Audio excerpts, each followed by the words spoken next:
അയ്യ വണക്കം.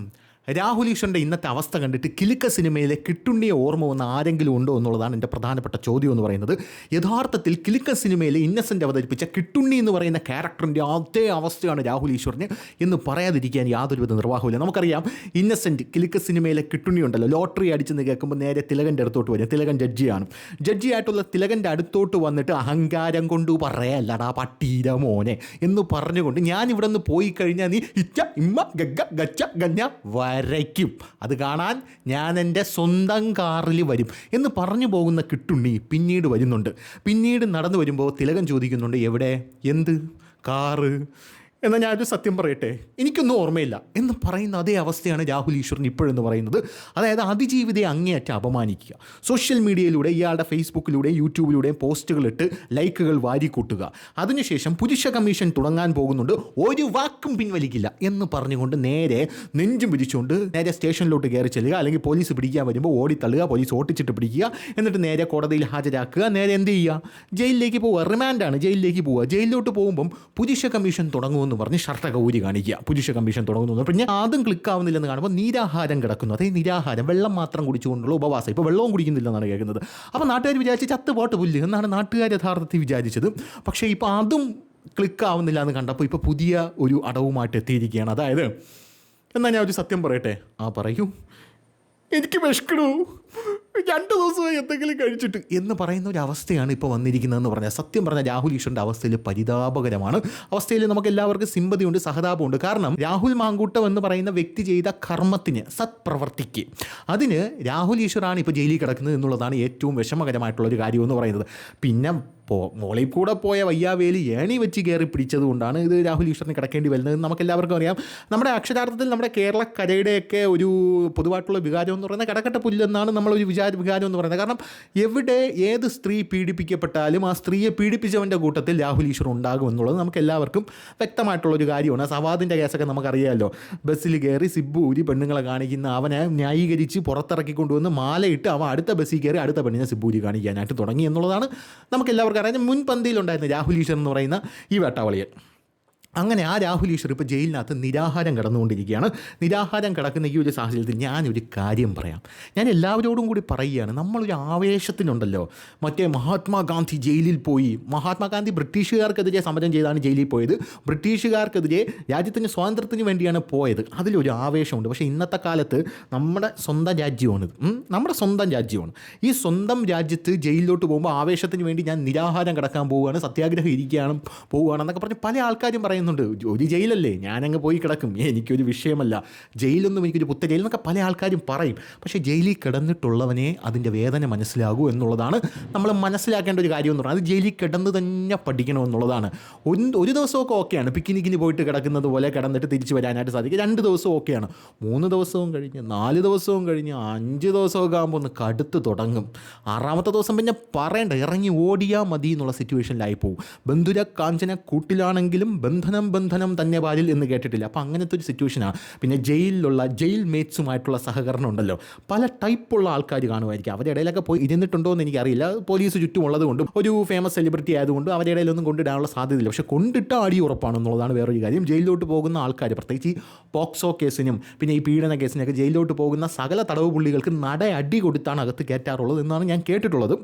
എനിക്ക് ജയിലിൽ പോയി എക്സ്പീരിയൻസ് ഇല്ല, അതുകൊണ്ട് എനിക്കറിയില്ല. എന്തായിരുന്നാലും ഇങ്ങനത്തെ ഒരു സാഹചര്യത്തിൽ രാഹുൽ ഈശ്വർ വലിയ അതിഭീകരമായിട്ടുള്ള വെല്ലുവിളിയൊക്കെ നടത്തി ജയിലിലേക്ക് പോവുകയാണ്. നിരാഹാരം കിടന്നു നോക്കി അവസാനം വിശന്ന് പൊരിഞ്ഞ് പണ്ടാര ഉണങ്ങി എന്തെങ്കിലും കഴിക്കണ്ടേ, ഉയിര് കിടക്കണ്ടേ, അങ്ങനെ പണ്ടാര ഉണങ്ങിയ ആ ഒരു സാഹചര്യത്തിൽ രാഹുൽ ഈശ്വറിൻ്റെ അഭിഭാഷകൻ കോടതിയിൽ വന്ന് പറയുകയാണ്, ഞങ്ങൾക്കൊന്നും ഓർമ്മയില്ല, ഞങ്ങളൊരു കാര്യം ചെയ്യാം, ആ അതിജീവിതയെ ഏതെങ്കിലും ഒരു വീഡിയോയിൽ അപമാനിച്ചിട്ടുണ്ടെങ്കിൽ ആ വീഡിയോ ടേക്ക് ഡൗൺ ചെയ്യാൻ ഞങ്ങൾ തയ്യാറാണ്. അതായത് എടുത്ത് കളയാം, വേണ്ട ആ വീഡിയോ എന്ന്. അതായത് പുരുഷ കമ്മീഷന് വേണ്ടിയിട്ടുള്ള സത്യാഗ്രഹമാണ് ഇത്, പോറിലെ തോക്കമാട്ടെ എന്നൊക്കെ പറഞ്ഞുകൊണ്ട് അകത്ത് കയറി പോയതാണ്. അതായത് മാസടിച്ച് ജയിലിൽ പോകുമ്പോൾ വിചാരിച്ചില്ല ജയിലിനകത്ത് കയറിയ ഒരു പൂച്ചക്കുഞ്ഞ് പോലും തിരിഞ്ഞു നോക്കാനുണ്ടാകില്ല എന്നുള്ളത്.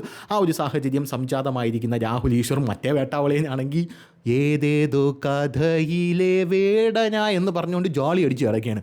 എവിടെയൊക്കെയാണെന്ന് ആർക്കും അറിയില്ല. ഇപ്പോൾ പുതിയൊരു സിനിമ ഇറങ്ങിയിട്ടുണ്ട്, എക്കോ സിനിമയിൽ കുരിയച്ചൻ എന്ന് പറഞ്ഞൊരു ക്യാരക്ടറുണ്ട്. കുരിയച്ച ഒളിവിലിരിക്കുന്നത് നല്ല വനപ്രദേശങ്ങളിലെ പൊത്തിനകത്തൊക്കെയാണ് പോയി ഒളിവിലിരിക്കുന്നത്. അങ്ങനെ ഇവിടെ കാറ്റൊക്കെ കൊണ്ട് ചില്ലടിച്ച് നാരങ്ങ വെള്ളമൊക്കെ അടിച്ച് ഇങ്ങനെ ഒളിവിലിരിക്കുകയാണ്. അങ്ങനെ ഒളിവിലിരുന്ന് ഓരോ സ്ഥലങ്ങളിലായിട്ട് പോയി കൊടൈക്കനാലിൽ നിന്ന് ഊട്ടിയിൽ നിന്ന് സുള്ളിയിൽ നിന്ന് ബാംഗ്ലൂർ അങ്ങനെ ചാടി നടക്കുകയാണ്. പിന്നെ മറ്റേ വെട്ടാവളയിൽ ഇന്ന് കോടതി അറസ്റ്റ് തടഞ്ഞിട്ടുണ്ട്. അറസ്റ്റ് ചെയ്യാൻ പറ്റില്ല എന്ന് പറഞ്ഞിട്ടുണ്ട്. ജാമ്യം കൊടുത്തിട്ടില്ല. അത് 15-ാം തീയതി കൊടുക്കണ്ടേ തീരുമാനിക്കുമെന്ന് പറഞ്ഞിട്ടുണ്ട്. അപ്പോൾ കാണാം കേരള പോലീസിൻ്റെ അടുത്തൊരു കേസുണ്ട്. ബാംഗ്ലൂരിൽ വെച്ചൊരു പെൺകുട്ടിയെ പീഡിപ്പിച്ചല്ലോ, അങ്ങനെ ഒരു കേസുണ്ട്. അങ്ങനെ നിരയായിട്ട് കേസ് കിടക്കുകയാണ്. ജഗതി പറയുന്നത് പോലെ ഇങ്ങനെ കാണ്ടമായിട്ട് കിടക്കുകയാണ് കേസും. അപ്പോൾ അങ്ങനെ കാണ്ടമായിട്ട് ഇങ്ങനെ കിടക്കുന്ന ഈ ഒരു സാഹചര്യത്തിൽ രണ്ടാമത്തെ കേസിലും ജാമ്യം വേണം.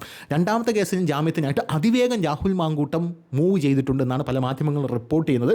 എന്തായാലും ഇത് കാണുന്ന ജഡ്ജി ഇവനോട് ചോദിക്കാൻ സാധ്യതയുള്ള ചോദ്യം, നിനക്ക് ഇത് തന്നെ പണി എന്നാണ് ചോദിക്കാനുള്ള ചോദ്യം എന്നാണ് എനിക്ക് തോന്നുന്നത്. എന്ത് തന്നെയായിരുന്നാലും ആ രാഹുൽ മാങ്കൂട്ടം പുറത്ത് നല്ല ലഷർ അടിച്ച് പുറത്ത് നല്ല ചില്ലടിച്ച് നടക്കുമ്പോൾ രാഹുൽ മാങ്കൂട്ടത്തിന് വേണ്ടി ചുമ്മാ അകത്ത് പോയി കിടക്കുന്നത് നമ്മുടെ രാഹുൽ ഈശ്വറാണ്. ആ രാഹുൽ ഈശ്വറിനോട് കോടതി പല ചോദ്യങ്ങളും ചോദിച്ചിട്ടുണ്ട്. രാഹുൽ മാങ്കൂട്ടത്തിനെതിരായ പരാതിയിലെ അതിജീവിതയ്ക്കെതിരെ സൈബർ ആക്രമണം നടത്തിയെന്ന് ചൂണ്ടിക്കാട്ടിയാണ് ഇവനെ പിടിച്ചകത്തിട്ടതെന്ന് നമുക്ക് എല്ലാവർക്കും അറിയാമല്ലോ. രാഹുൽ ഈശ്വറിൻ്റെ ജാമ്യാപേക്ഷയിലെ വാദമൊക്കെ പൂർത്തിയായി. ഇതുവരെ ജാമ്യം കിട്ടിയോ എന്ന് എനിക്കറിയില്ല. ജാമ്യം നിലവിൽ ഇതുവരെ കിട്ടിയിട്ടില്ല എന്നുള്ളതാണ്. കോടതിയെ വെല്ലുവിളിക്കുന്ന സെറ്റപ്പൊക്കെ ഉണ്ട്. അതായത് പോലീസ് വന്നപ്പോൾ തെളിവ് കൊടുത്തില്ല, തെളിവ് വേറെ സ്ഥലത്താണെന്ന് പറഞ്ഞിട്ട് അത് ഷൂട്ട് ചെയ്ത് അകത്തെടുത്ത് വെച്ച്, ഇതൊക്കെ ഭയങ്കര നെഗറ്റീവ് മാർക്കുകളാണ്. ഇതൊന്നും അറിയാത്തൊരു വ്യക്തിയാണോ എന്ന് എനിക്കറിയില്ല. അത് മണ്ടനാണെന്നാണ് എനിക്ക് തോന്നുന്നത്. യൂട്യൂബ് വീഡിയോയിലൂടെ FIR വായിക്കുക മാത്രമാണ് ചെയ്തതെന്ന് രാഹുലിൻ്റെ അഭിഭാഷകൻ കോടതിയിൽ പറഞ്ഞു.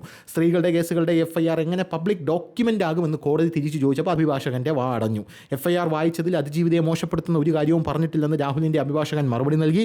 അതിജീവിതയെ അപമാനിക്കുന്ന വീഡിയോകളുണ്ടെങ്കിൽ പിൻവലിക്കാൻ തയ്യാറാണ്. അതിജീവിതയെ അപമാനിക്കണമെന്ന ഉദ്ദേശമില്ലായിരുന്നുവെന്നും അഭിഭാഷകൻ വ്യക്തമാക്കി. എന്നാൽ ജാമ്യ ഹർജി നിലനിൽക്കുന്നില്ലെന്ന് പ്രോസിക്യൂഷൻ പറഞ്ഞു എന്നുള്ള റിപ്പോർട്ടുകളാണ് ഇപ്പോൾ പുറത്തു വരുന്നത്. എന്തായാലും കുറച്ച് ദിവസം കൂടെ അത് കിടക്കാനുള്ള ഒരു സാധ്യതയൊക്കെ ഉണ്ടെന്നാണ് പല ആൾക്കാരും പറയുന്നത്. അങ്ങനെയാണ് നമുക്കൊക്കെ പ്രതീക്ഷ നൽകിക്കൊണ്ടിരിക്കുന്നത്.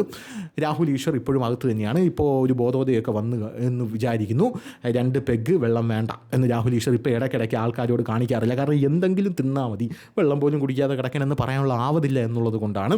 ഇങ്ങനെ ഇനി നിരാഹാരം കിടന്നു കഴിഞ്ഞാൽ മൂത്തി നലിച്ച് കുഴി പോകത്തേ ഉള്ളൂ എന്ന് രാഹുൽ ഈശ്വറിന് മനസ്സിലായിട്ടുണ്ട്.